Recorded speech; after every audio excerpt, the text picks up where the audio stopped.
Someone once sang that life is a cabaret, and now we're going to speak to someone who actually is turning her life into cabaret. Carly Ozard, how are you? I'm great. How are you? I love the definition that you gave about, how you got into cabaret. Tell that story, your inspiration for becoming a cabaret sensation. What did I just say? I basically, what did I say? No, so basically, I was asked to host a fundraiser in Foster City for a children's hospital, and I had been studying classical voice, and I found out that I could talk and be funny and make fun of people without hurting their feelings on stage, and I found out that that was how I could communicate the most effectively for me and get a big response. And sing along with it. And sing along with it. Which is? Which is cabaret. Cabaret. So that's how I kind of stumbled upon it. I was about 20 years old, so I moved to the city to kind of start working on it. So now how did a nice girl from Belmont become, because I've heard your name around, people say, oh, Carly Ozard, you got to see your show. How did that happen? How'd you make the trip up the peninsula? So my parents are really supportive, and they recognized that I could sing. So they got me involved in community theater, but they weren't stage parents. So there was that nice little, we all enjoyed being involved. And no John Bonet costumes or no, stuff like that. God, no, not at all. It was more like, if you want to stop doing this ever, you can, And so I would just do community productions like some at Foothill Music Theater, which has a really great program. And then at Notre Dame Dana Murr, I did some things before I went to the university, and then I did a couple of things after I went to the university.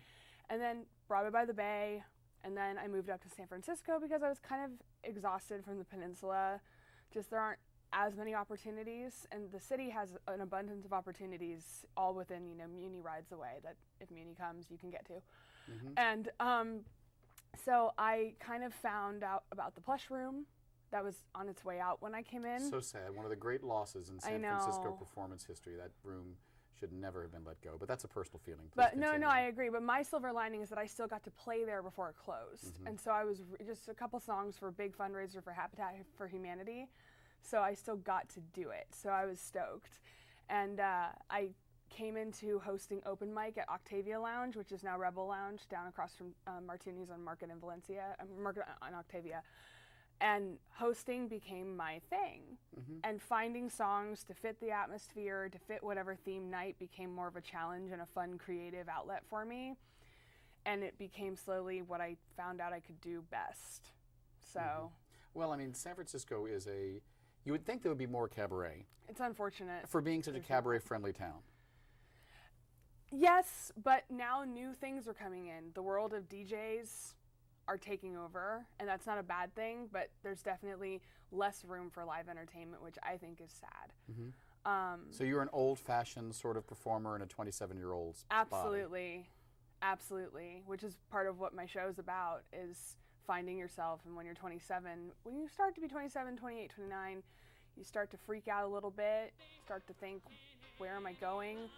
What am I doing? I thought, when I was 12 years old, I thought I'd be on Broadway by now, or some people thought they'd have a family by now. Some people thought they'd be the president of their own company by now. And then all of a sudden you're 27 and you're not any of those things. But you've still accomplished a lot, and you have to focus on that, and you have to see those things through. So the show is not something wonderful. It's something wonderful. With a question mark. Right. Like, there's something wonderful there for me, right? It's there. Right? Because when you're 27, you no longer have your parents, as like you're on your own 2 feet, or you should be anyway. And so you have to make the decisions. And sometimes you don't have that person going, yes. You have to be able to stand on your own 2 feet and say, this is how I feel, and this is how I am living my life now as my own person. So do you like yourself as a performer? I do. Or is it a totally separate person, Carly Ozard on stage and Carly Ozard off? There are two separate people, but they are definitely like, I'm the Venn diagram right now. And performer Carly is more of a zinger. She's more of like a kind of a comedic person that can put you down nicely. In real life, I would cry. I can't put anybody down really. And I come up with things on the spot on stage that I don't come up with off stage. It's very interesting. So have you and Sharon McKnight ever appeared together? We've never appeared. Well, we were in a Richmond AIDS Foundation show together, but I've been compared to her. The first time I ever did a show, somebody wrote me up and said that I had a Sharon McKnight-like quality. She's a little bit more Brassy. foul mouth. Yeah, I was going to say should brassy. Foul mouth would work too.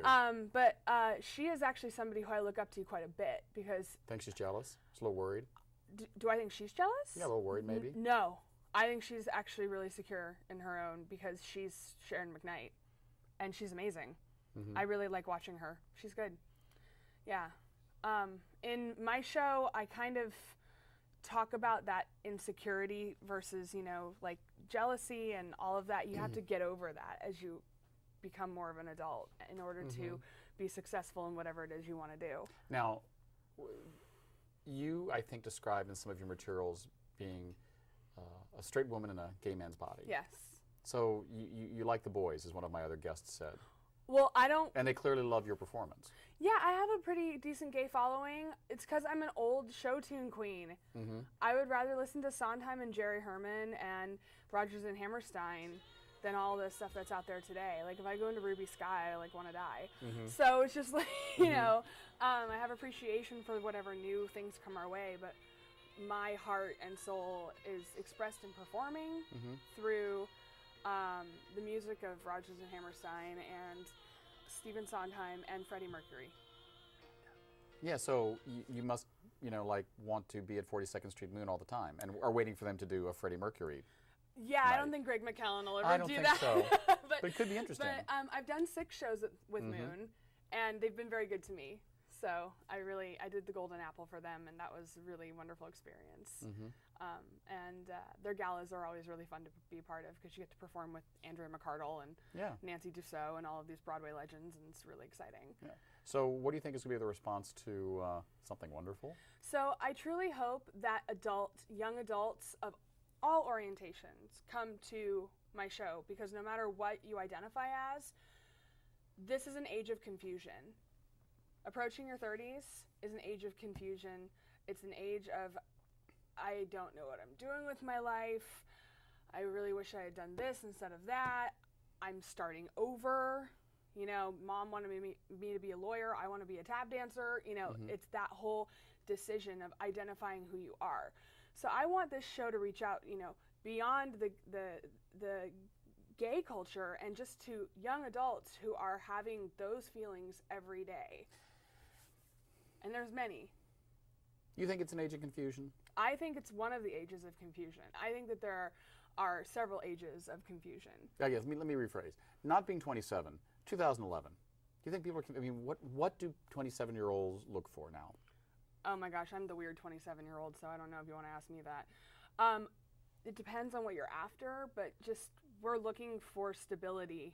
And with the economy the way that it is, and trying to find a job and then losing it as soon as you get it, or just the competition, and you have to have more like people who are in computer science, like what was going on 10 years ago is not even happening anymore. Right. So I assume think it's just catching up. It's like this huge world of playing catch up. Right. Are you able to support yourself fully as a performer? No. So what do you do when you're not being Carly Ozard on stage? I have a savings account. So, that's it. And I had a job for 5.5 years. I got laid off. So I was a manager assistant manager at a sheet music store. So that was what I did for 5.5 years. But would you like to be full-time just performing? I would love to be full-time just performing. That would be the ultimate dream, to make enough money in a year to support myself and have a decent lifestyle based on my paychecks. Absolutely. And the Rrazz Room treats me well. So I'm really lucky. Got it. How long is your run? It's just 3 nights this time, but I'll be back there in December in a different show. But so November 7th, 8th, and 9th, 8 p.m., Something Wonderful. It's kind of a look at life and with people who are struggling to find the love and the truth that they deserve. With music. With music. We've been speaking with Carly Ozard. Next up, we're going to speak with Catherine Harper about her experiences aboard ship and off ship working in the travel and tourism industry. We'll be right back. Thanks so much. Thank you.